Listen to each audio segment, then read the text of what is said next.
Hello friends बरायबाय बड' जब info YouTube चेनेलाव आसा खालामो नोंथांमोना बयबो मोजाङै दङ। दा BTC ग्रेड 3 आरो ग्रेड 4 एडमिट ओंखारबाय बेखौ जों जोबोर मोजां मोनदों। देन बेनिफ्राय एग्जाम सेन्टारा गन्डगल एबा एग्जाम सेन्टार इसु जादों। गोबांथार कमेन्ट्स प्लास पार्सनेल मेसेज आरो बे जाथाया आंनियावबो जोब्बाय। दा माब्रै जाथावगौ एबा माब्रै सासे केन्डिडेटआ एग्जामखौहाय गुबुन गुबुन सेन्टाराव होनांगौ एबा होनो हागोन सेम डेट सेम टाइमाव बेखौ जों सावरायगोन आरो बे एग्जामा कम्बाइन एग्जामार नामा बेनि सायाव डिसकास खालामगोन। जाय नोंथांमोना बड' जब इनफो यूट्यूब चेनेलाव गोदानै फैदों साबस्क्राइब खालामना ला जाहाथे गोदान साख्रिनि लेटेस्ट अपडेट नोंथांमोना जेब्लायबो मोननो हागोन। दा जियानो जा ग्रेड 3 आरो ग्रेड 4 गासैबो एग्जाम डेट ओंखारजोब्बाय। ग्रेड 4 बाइबा टेस्टआ 13-14 जुनाव जागोन आरो अखानायै 15 जुनाव ग्रेड 3 एग्जाम जागोन। बेनो जाबाय ग्रेजुवेट लेभेलाव।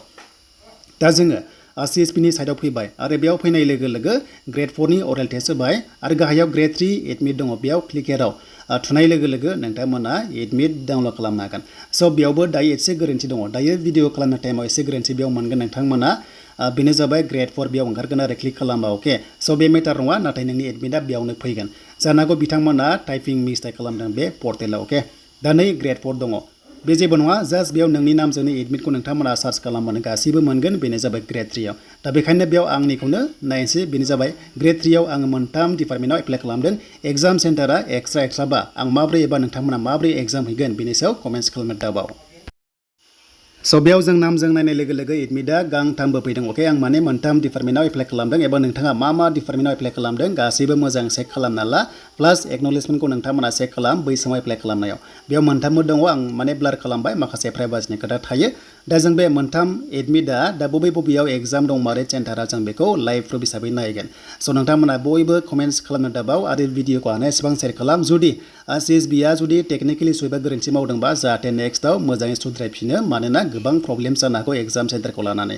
दा जोङो बेयाव बे नायबाय PWD नि बे जाबाय LD पस्टआव जोङो बेयाव नायनोसै अके एबा जुनियर एसिस्टेन्ट पस्टआव जों बेयाव सेलेक्ट खालामबाय। देन खालामनाय लोगो लोगो आं रल नाम्बारखौ नट खालामना लाबाय। आं बेयाव ब्लार खालामबाय नोंथांमोननो। फट' फैयाखै फट' फैयाबा जेबो नङा ID प्रुफ लांफा प्लास नोंथांमोना पासपर्ट फट'बो सिथाबनानै लांनो हागोन आरो अके। बेखिनिखौ लां। दा बे एग्जाम सेन्टारा जाबाय खैराबारि कलेज अके। खैराबारि कलेजाव ओंखारदों 15 जुन 12टानिफ्राय 2टासिम जागोन। एग्जाम सेन्टाराव थाङोबा आधार कार्ड भटार कार्ड नोंथांमोना लांफा। 2 आवार्स एग्जाम जागोन नेगेटिभ गैया 80 मार्क्सनि बेयाव एग्जामखौ जों होनांगोन। बेनो जाबाय ग्रेड 3 आव अके।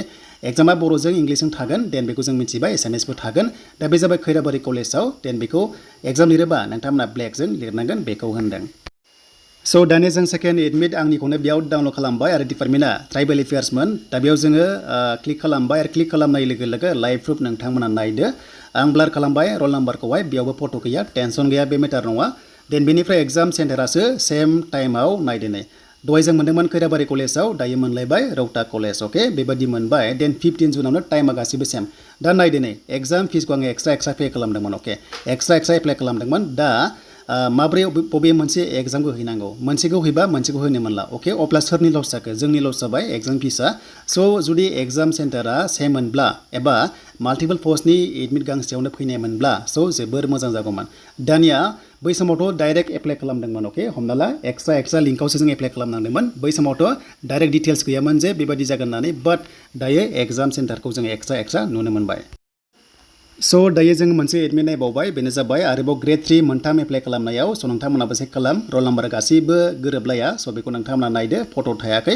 दा बिनि एग्जाम सेन्टारा फिन खनसेबाव रौता कलेज ओंखारबाय। स' दायो नोंथांमोना लाइभ प्रुफ मोनबाय। आं मोनथाम पस्टआव एप्लाइ खालामनायाव एबा मोनथाम डिपार्टमेन्टआव खालामनायाव स' मोनथाम एडमिट फैदों नाथाय मोननै एडमिटआ गोरोबासै मोनसेजों अके। माने मोननैया सेम बाट मोनसेया सेन्टारा आलदा। दा बबे एग्जामखौ हैनांगौ जाखो दा बे टाइपनि कुइसना जोंनियाव जादों जानांगौ एबा नोंथांमोनजोंबो जादों जानांगौ। दा बे गोरोन्थिया CSB नि ना गभर्नमेन्टनि ना टेकनिकेल इसु बेखौहाय जेब्ला नेक्स्टआव गोदान अफिसियेल नटिस फैयो अब्लासो मोनथिसिगोन। जानो हागौ टेकनिकेल इसुबो जादों जानांगौ। बेनि सायाव प्रपार नटिस फैयोबा नोंथाङा मोजां शेयार खालामगोन।